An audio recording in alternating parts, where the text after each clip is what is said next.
Hi again, Libby Boyd here with 90 Days New Agent. Today I want to talk to you about your lender partners. As you start your real estate career, it is so important to early on make some strategic partners with some lenders. Now let me clarify what I'm talking about lenders. These are people that are going to loan your clients money. While that might seem really obvious, there are several different types of lenders that I like to have in my group.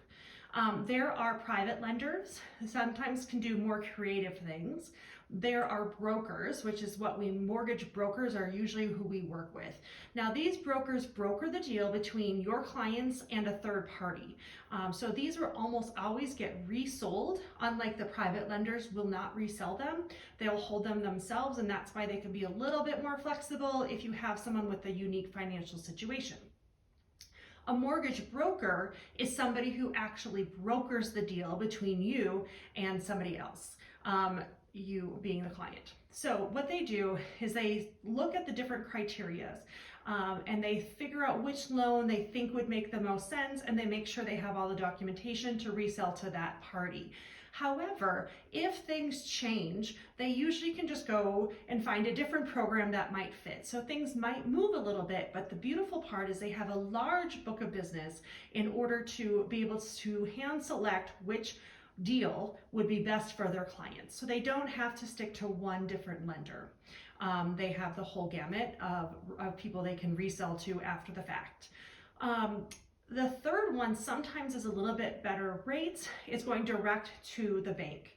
So this would be working with a Chase or a Wells Fargo. If you go directly to them, they have basically their smaller book of offerings. However, you can save some money by not having that third party to sell to. You sell directly to the bank, or they directly finance you, put it that way. So those are the kind of the three that I like to talk about: private lenders, mortgage brokers, and finally bankers.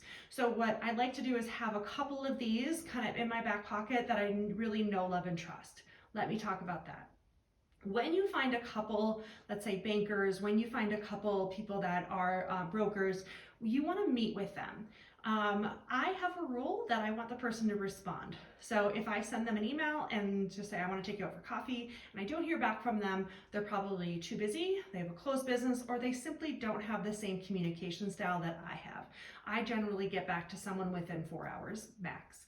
So that's a rule that I have. You might have different criteria, but I want to see that they're going to respond. I want to see they're going to pick up their phone, that they're going to get back to me. I want to make sure that I can understand them.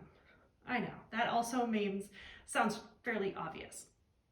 What I'm saying is that when somebody explains rates and loans, I want them to be able to articulate it in layman's terms. If they're unable to articulate it to me, someone who's in the industry, I don't have confidence they're going to be able to explain it to their clients. So I want someone who has a good way of understanding what they're trying to do, but also articulate it to me as a potential borrower, so that I understand what my options are and the different rates and the points and all the kind of jargon there is for mortgages. So that's something else. I want them to be really responsive, and I want them to be able to communicate it effectively. Another thing I really want to do is see if they're creative. Again, sometimes the bankers, they only have so many options. While it might be a little bit cheaper, it works. They already have your money, they already kind of know about you.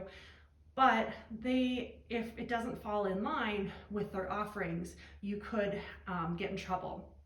So I would like to go with somebody who's saying, well, hold on, what if we do it this way and move this?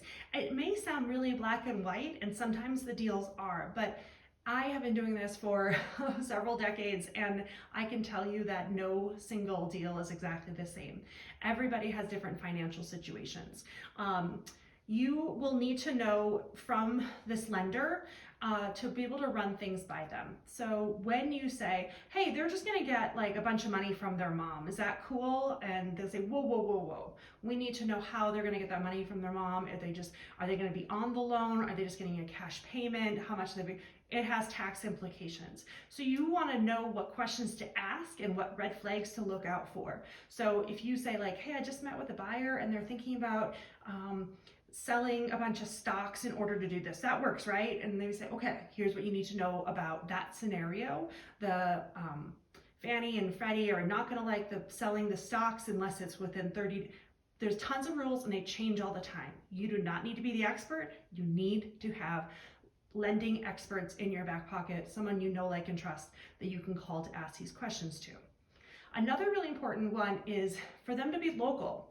Now, I emphasize working with local realtors, right? We know the local area, supporting your local businesses, but it can be extremely important to not do an online program. And there's nothing wrong with them. A lot of people have had a lot of success. I like to work with local brokers because they're gonna have local appraisers. If the appraiser doesn't know the area, we could have some problems with getting through appraisal and getting things done in a timely fashion. So if they're local, I know they have a bank of trusted appraisers on hand that can answer your questions, can get out, see the house, and most likely get it to appraise for full value.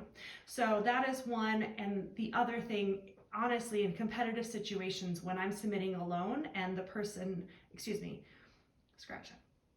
when I'm submitting an offer and the person looks at the application and they see a pre-approval from another reputable banker, a reputable broker that they've already worked with, that deal, you have a better chance of getting accepted because they know that person, they know they're legit, and they know they'll get it done. So it really matters. All of my lenders, I ask them, like, I just submitted an offer. Here's the number for the agent. Here's the number we offered. Please call them. And they pick up the phone. I don't care if it's a Sunday. I don't care if it's 8 a.m. on a Monday morning. My lenders will pick up the phone and call and say, I know these people. They're good for the money. They're super solid. They've already given me everything. They will close this deal.